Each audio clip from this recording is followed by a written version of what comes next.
Have you ever wondered how anything survives without sunlight? I mean, we all know plants need it, right? For photosynthesis. It's like the whole turning light into food thing. It's one of those fundamental laws of nature, yeah. Exactly. But what if I told you there's a whole category of plants that, well, they figured out how to live in the shadows, literally stealing sunshine from other plants? Now that's where things get interesting. We're talking about parasitic plants. Mhm. And they have evolved some truly remarkable strategies to get by. They really upend our understanding of how plants work. Okay, so for this deep dive, you've got me reading all about these botanical pirates.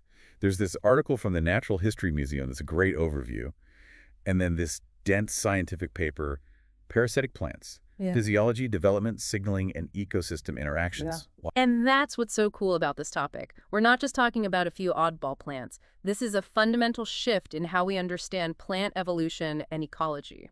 So let's break this down. What exactly makes a plant parasitic? Is it just like a vine clinging to a tree for support? Or is there something a little more sinister going on? Oh, it's way more hardcore than just clinging. Parasitic plants form an actual physical connection, and they take the resources they need to survive from their hosts. It's like a plant version of those energy vampires you hear about. Okay, so we're way past borrowing a cup of sugar at this point. But the articles mentioned different types of parasitic plants, something about holoparasites and hemiparasites. Right, it's a spectrum. A holoparasite is totally dependent on its host plant. They've lost the ability to photosynthesize completely, so they just take everything they need. Wow, so imagine relying on a roommate for your every need. That's the life of a holoparasite. Exactly. And then there are hemiparasites. They can still photosynthesize, but, a little extra help never hurts. They get water and nutrients by tapping into their host plant. Like having a side hustle while still getting a paycheck. Exactly. But how do they actually get this extra cash? How does a plant steal from another plant? That's where it gets really wild. They have this special organ, it's called a hostorium, and they use it to get into the host plant's tissues. Wait, they have a what? That sounds like something out of Alien. It's just as cool, I promise. Scientists have actually created 3D reconstructions of Hostoria, and they're amazing. Imagine like a biological key. And it's searching for the host plant's nutrient vault. Once it's in, it gets into the host plant's vascular system. That's those internal pipelines that carry water and nutrients throughout the plant. So it's not just a casual connection. They're literally plugged in, Yeah. getting a direct line to all the good stuff. Precisely. And the hostorium is key. It's a major evolutionary innovation. That's what allowed plants to become parasitic in the first place, a total game changer. Okay, so we've got these botanical bandits. They're armed with their Hostoria and ready to steal. Right, and this is where it gets really fascinating because not all parasitic plants are these like generic vine-like things, Right. There's incredible diversity here. Each one has its own little approach to survival.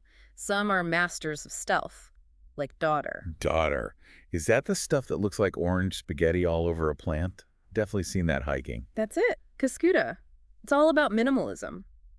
This plant ditches the roots, ditches the leaves once it's found a host. Why bother with all that when someone else is paying for it, right? Exactly. It's all about those stems, searching, sensing. Wait, hold on. Sensing. You're telling me Daughter can, like, sniff out a good victim? Kind of. They can pick up on these chemicals that other plants release. They can even tell which ones would make the best hosts. Wow, that's kind of amazing and terrifying at the same time. Talk about a specialized audience. It is. It's a little bit of a horror movie. But what about something like mistletoe? It's not exactly blending in, but it's not like strangling its host tree or anything. Mistletoe is a great example, yeah. Sure. It's all about location. With this one, mistletoe has this partnership. With birds, Right. because of those sticky white berries. You know it. Birds love them. And when they eat the berries and then, do their business somewhere else, Right? they spread the mistletoe far and wide.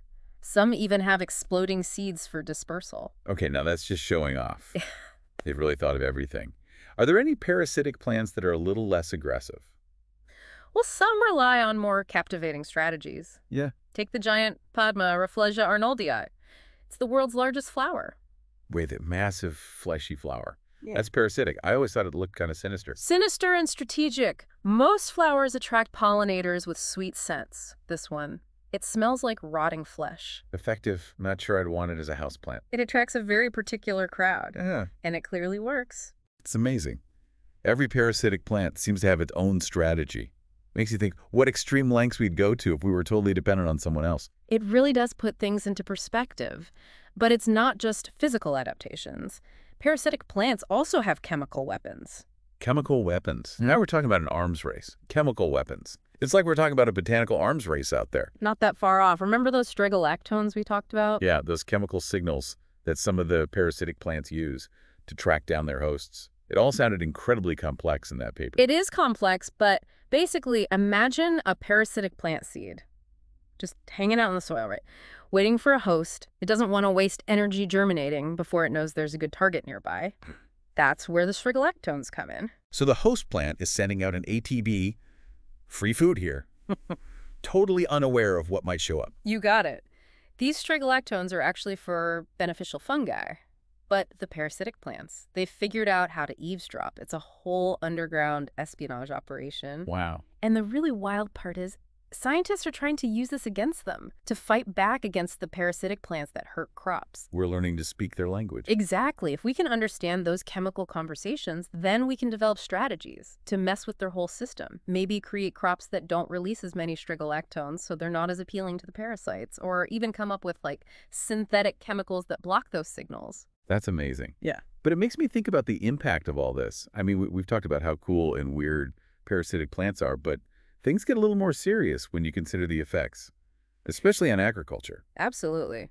While a lot of parasitic plants are a natural part of their ecosystems, some cause some real problems. Damage to important crops, the witchweeds and broom rapes you mentioned. Straight out of a fantasy novel, those names. Right, and they cause some very real problems, especially in places like Africa, the Mediterranean. They can wipe out harvests. Yeah, I was reading that they can devastate those staple crops, like sorghum, maize, legumes, even sunflowers and tomatoes. Yeah.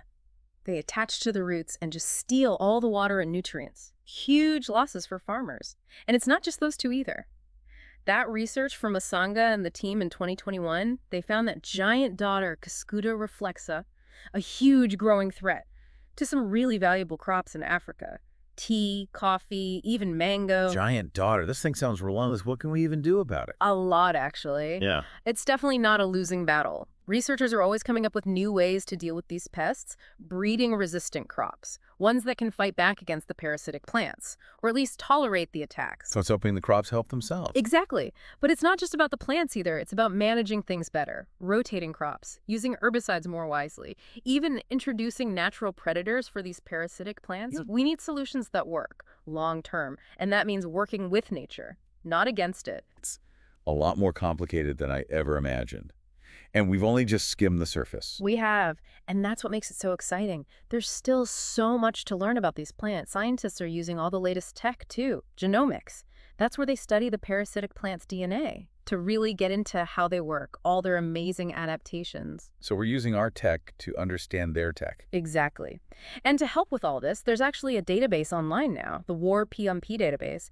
It's bringing together tons of info on parasitic plants, so researchers around the world can work together, share what they're finding. That's great.